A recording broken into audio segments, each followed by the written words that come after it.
வணக்க மக்களே, தொடர்ந்து 15 நாட்களாக இடைநிலை ஆசிரியர்களுடைய தொடர் போராட்டம் நடந்து கொண்டிருக்கிறதுங்க. இந்த தொடர் போராட்டத்தில் யார் தரப்பில் தீர்ப்புகள் வெளியாகும், யாருக்கு நல்ல செய்திகள் வெளியாகும், இடைநிலை ஆசிரியர்கள் போராட்டத்தில் திடீரென வந்த அந்த ஒரு முக்கியமான தீர்ப்பு தான் என்ன? ஸோ இவைகளை பற்றி இந்த ஒரு வீடியோவில் நான் உங்களுக்கு கிளியர் கட்டாக எக்ஸ்பிளைன் பண்ண போகிறேன். நீங்கள் நம்முடைய சேனலை முதல் முறையாக பார்க்குறீங்க அப்படின்னா மறக்காமல் ஒரு சப்ஸ்கிரைப் அண்ட் பெல்லை கிளிக் பண்ணி வச்சுக்கோங்க. ஸோ வாங்க இந்த வீடியோக்குள்ளே போகலாம். இடைநிலை ஆசிரியர்கள் தொடர்ந்து 15 நாட்களாகவே போராடிட்டு இருக்காங்க.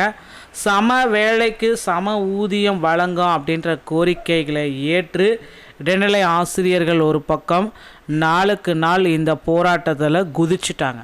ஸோ இவர்களுக்கு ஒரு முக்கியமான முடிவுகள் எப்பொழுது வெளியிட போகிறாங்க, நல்ல தீர்ப்பு இடைநிலை ஆசிரியர்களுக்கு எப்போ வெளியாகும் அப்படின்றது எல்லோர் தரப்பிலும் வைக்கப்பட்டிருக்க ஒரு கேள்விக்குறியாக இருக்குது.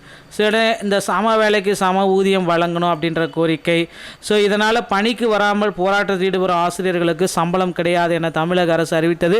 இதனால் கோபமடைந்த ஆசிரியர்கள் போராட்டத்தை மேலும் தீவிரப்படுத்தும் என அறிவித்தனர். அதன்படி சென்னை எழும்பூர் காந்தி இர்வின் மேம்பாலத்தில் 14 நாளாக அவர்களுடைய போராட்டத்தில் ஈடுபட்டனர். முன்னதாக அவர் எழும்பூர் ரயில் நிலையத்தில் பேரணியாக வந்தனர். பள்ளிக்கல்வித்துறை அமைச்சருக்கும் அரசுக்கும் எதிராக அவர்கள் கோஷம் எழுப்பினர். பின்னர் அவர்கள் காந்தி இர்வின் சாலை அமர்ந்து போராட்டத்தில் ஈடுபட்டிருக்காங்க. இதனால் மேம்பாலத்தில் போக்குவரத்து முற்றிலும் ஸ்தம்பித்தது. ராஜீவ்காந்தி அரசு ஆஸ்பத்திரி, சென்னை எழும்பூர் ரயில் நிலையம், அண்ணா சாலை செல்லும் வாகன ஓட்டிகள் கடும் அவதியடைந்தனர். இந்த போராட்டம் காரணமாக மாற்று வழிகளில் வாகனங்களும் திருப்பிவிடப்பட்டது. இதன் காரணமாக 10க்கும் மேற்பட்ட ஆசிரியர்கள் மயக்கமடைந்தனர். அவர்களில் சிலர் பேருக்கு அங்கேயே முதலுதவி சிகிச்சை அளிக்கப்பட்டது. சிலர் ஆம்புலன்ஸ் மூலம் சிகிச்சைக்காக ஆஸ்பத்திரிக்கு அனுப்பி வைக்கப்பட்டனர். கைதான ஆசிரியர்கள் மண்டபங்களில் தங்க வைக்கப்பட்ட நிலையில் மாலையில் விடுவிக்கப்பட்டனர். பாரதிய ஜனதா துணைத் தலைவர் கரூர் நாகராஜன் அவர்கள் ஆசிரியர்களை சந்தித்து ஆதரவும் தெரிவிச்சிருக்காங்க.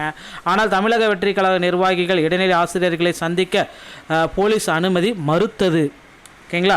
ஆத்திரமடைந்த அவர்கள் போலீஸாரோட வாக்குவாதத்தில் ஈடுபட்ட இது சிறிது நேரம் பரபரப்பு ஏற்பட்டதுங்க. ஸோ திருவண்ணிக்கேலி பகுதியில் இந்த 15 நாளாக இடைநிலை ஆசிரியர்கள் போராட்டம் நடத்தி வருகின்றனர்.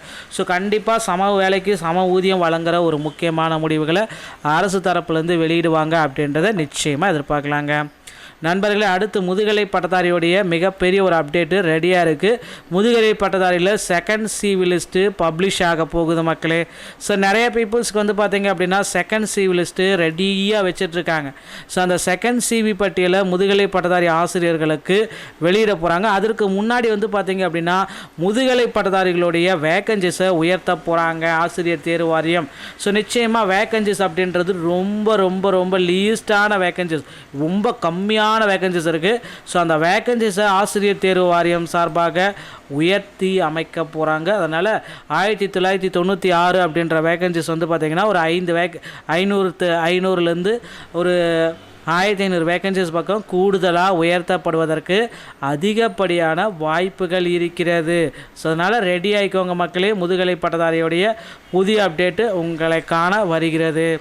ஸோ அடுத்து முதுகலை பட்டதாரியில் நிறைய பேர்த்துக்கு வந்து பார்த்திங்க அப்படின்னா சிவி லிஸ்ட்டில் பெயர்கள் இல்லை. நான் எக்ஸாமில் வந்து பார்த்திங்க அப்படின்னா நான் செலக்ட் ஆகிட்டேன், ஆனால் எனக்கு சிவி லிஸ்ட்டில் என்னுடைய பெயர்கள் விடுபட்டிருக்கு அப்படின்னு கோரிக்கைகள் எல்லாமே வச்சுருக்காங்க. ஸோ அப்படி இருக்கிற நபர்களாக இருந்தால் கண்டிப்பாக கவலையை விடுங்க. உங்களுடைய பெயர் கண்டிப்பாக இந்த டைம் வந்து பப்ளிஷ் பண்ண போகிறாங்க.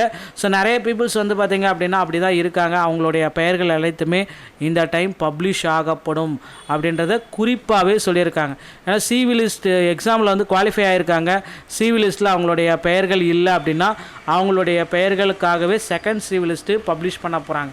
செகண்ட் சிவி லிஸ்ட்டில் நிறைய பேர்த்துக்கு வந்து பார்த்திங்கன்னா கண்டிப்பாக ஒரு மறு வாய்ப்பு அப்படின்றது கிடைக்கும் அப்படின்றத நம்பலாங்க. ஸோ டிஆர்பியில் இந்த தகவல்கள் அனைத்துமே ரொம்ப ரொம்ப பயனுள்ளதாக இருக்கும் அப்படின்னு நினைக்கிறேன். மீண்டும் ஒரு நல்ல தகவலோடு நான் உங்களை சந்திக்கிறேன். நன்றி, வணக்கம், தேங்க்யூ.